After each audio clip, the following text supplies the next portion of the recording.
Tank has been working hard recently, sweating a lot, but he's not only practicing for Lamont Roach, he's also using it to gain insight into his opponents. Tank recently shared another training video of Head, and everyone could sense the tension Lamont Roach will encounter in the...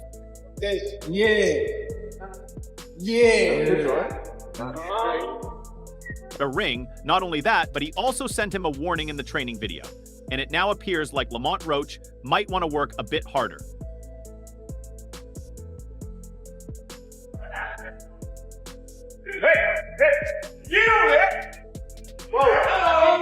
With just 4 lines, Devin Davis set the tone for his impending bout with Lamont Roach. He isn't playing games. "I'm coming for you" is not a remark or idle platitude.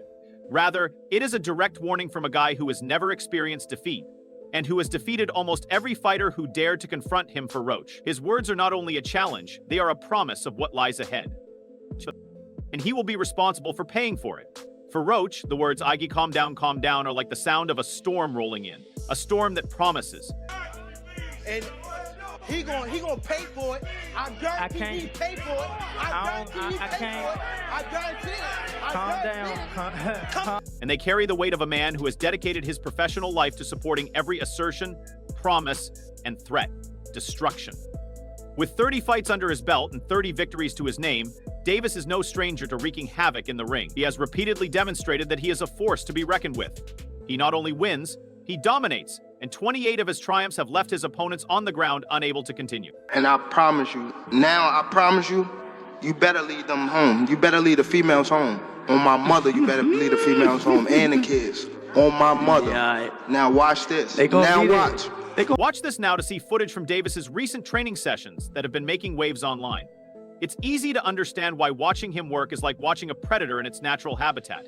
Every movement is precise, calculated, and lethal. His hand speed now seems better. His power seems to have taken a boost. And I promise you that you better leave them home. You better leave a female's home on my mother. You better leave a female's and the kids on my mother.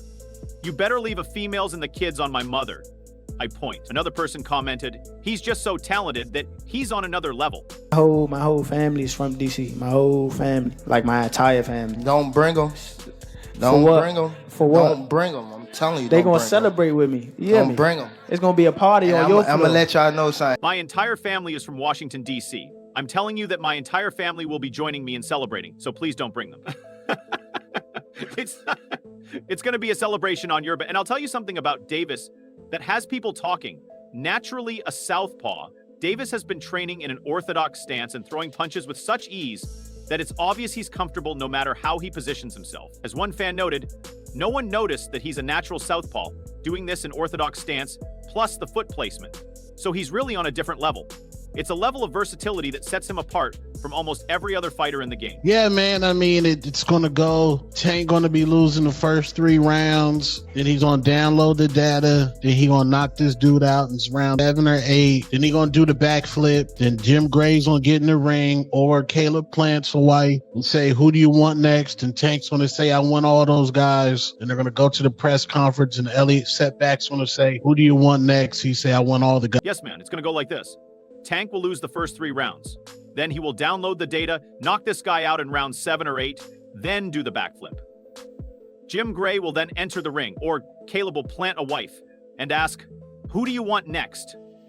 Tank will respond, "I want all those guys," and they will attend the press conference. Elliot will then ask, "Who do you want next?" He will say, "I want all the guys." Davis is dangerous because he isn't just training to win, he's training to evolve.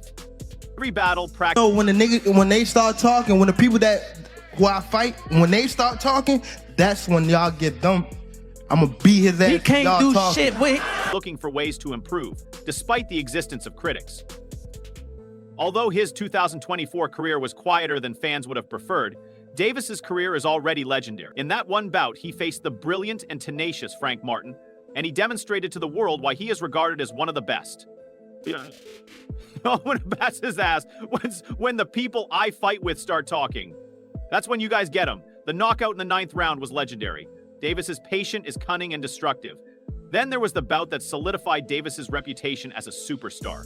His 2023 showdown with Ryan Garcia, which wasn't just a victory but a masterpiece. Martin never stood a chance. Garcia had a lot of buzz going into the bout and was known as one of the best young boxers, but he didn't look particularly impressive against Davis. Davis not only defeated him, but completely destroyed him.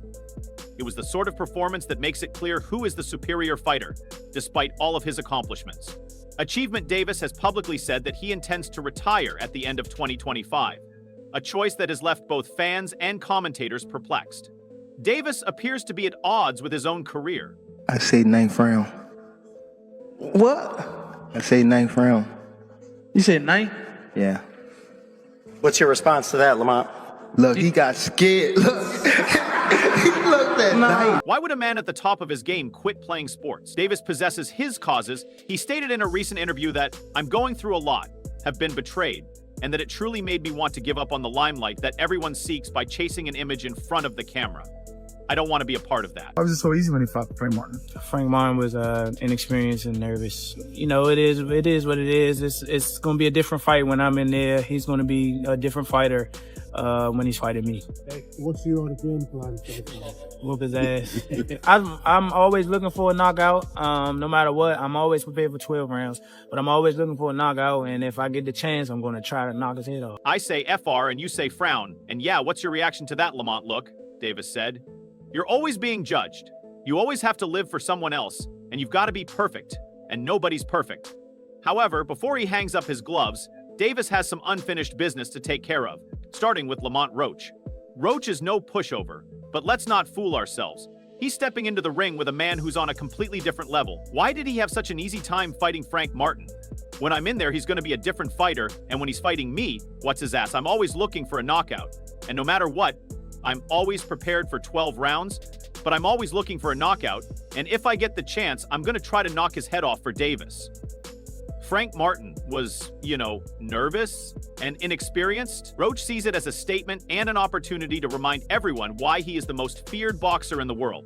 He also sees it as a chance to shock everyone by pulling off an upset that would change the course of his career, but let's face it, upsets like that don't happen against fighters like Gervonta Davis. Not when they're training this hard or fighting with this much vigor. These days, Tank seems to be throwing more than just fists. Davis is making shots outside the ring as Lamont Roach is preparing for a storm inside. Tank has been making news for his problems with Top Rank, but instead of gaining sympathy, his latest target, Teofimo Lopez, who recently defended his WBO junior welterweight title against Steve Claggett, has been the target of Tank's scathing remarks. My whole family is from DC. My whole family, like my entire family. Don't bring them. Don't bring them. For what? Don't bring them. I'm telling you, they don't gonna bring celebrate with me. Don't bring them. It's gonna be a party on your floor. I'm gonna let y'all know something. My entire family is from Washington, D.C. I am telling you that my entire family will be joining me in celebrating, so please don't bring them. It will be a party on your behalf, and I will share with you something that will happen. Lopez has been outspoken about his displeasure with his contract after challenging Terrence Crawford to a fight at 154 pounds and being dismissed. He is currently looking for a way out of it. With no time for Lopez's challenge, Crawford concentrated on a possible bout with Canelo Alvarez at 168 pounds. Left in limbo, Lopez chose to investigate the buyout clause in his contract, but his public grievances have not gone unheard. I'm gonna slap you when I see him. Why is that, Tay? I'm gonna really slap this shit up. Teofimo? Yeah. What you think about Teofimo calling you and Crawford a friend? It's not a good look for Lopez, and Tank made sure to remind him of that. The man behind Top Rank wasn't afraid to point out that Lopez had voluntarily signed an extension prior to his fight with Sandor Martin. When Lopez posted a spoof of himself pleading for money, Davis quickly responded by bringing up an old tape of Lopez boasting about becoming the highest paid boxer at 135 pounds. I'm gonna slap this. Why my SLF? What do you think? Davis delivered a vicious attack and made fun of Lopez's troubles without holding back. He claimed to be the highest paid 135 in a video that I have on my phone. His ass is beginning to resemble a light-skinned person, and he is just talking out his ass in a strange way. According to Squidward Tank, the remark caused a lot of admirers to swiftly take sides on social media. I don't think. I know, mama.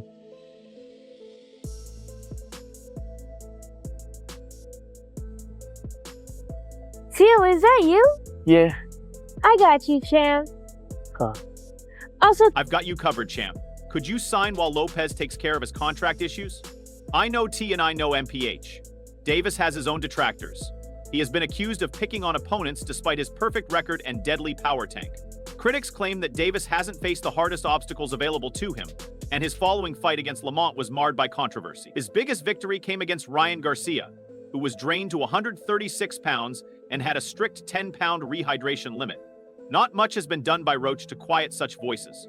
Even the build-up to the fight has been messy, with Davis implying at one point that the fight was off. I already faced Tank when he was only 15 years old, and Tank was about 30 pounds bigger than him, and when we sparred him, and my son, did really good with him. Only for Roach to confirm it was still on my son's face when he was only 15 years old, and the Tank was about 30 pounds heavier than him. Roach's move up from 130 pounds is considered a heavy underdog. Additionally, even if a battle between Tank and Lopez could alter the course of events, Lopez has already called out Davis, accusing him of avoiding difficult matches, and my kid did a great job sparring him. When discussing Davis, Lopez didn't hold back. They are all food, and Lomachenko was dessert. There is a pattern here. He is avoiding me, and he was avoiding Lomachenko. I understand what is happening. He will be a 3-time interim champion at 3 different divisions. George Kambosos Jr. will be breakfast, and Haney will be dinner. We'll see who lunches at 148 Bill when I defeat Kambosos. And when I knock out Devin, if Teofimo reaches 140 LB and Devin Davis returns at 135, it's adorable that everyone has a job to accomplish. Devin Haney may brag about what he did. Now it's my turn, and then it's Tank. It's Davis's turn, and I'm not avoiding anyone. Just for fans, Lopez remarked, both fighters bring explosive styles and large personalities to the table, but the tension between them lends even more intrigue to the tantalizing prospect of Davis versus Lopez. Lopez has never shied away from calling out the biggest names in boxing. Davis, on the other hand, prefers to let his fists do the talking, but when he does, it's usually memorable. Their verbal spar has already set the stage for a possible showdown, even though there hasn't been any official talk of the fight yet.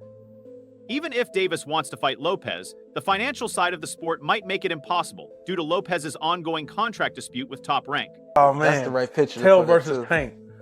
Great fight, Sean. Great fight. What are we fighting at? Tell me the numbers. Tell me what we fighting. 135, 140, because that makes a difference.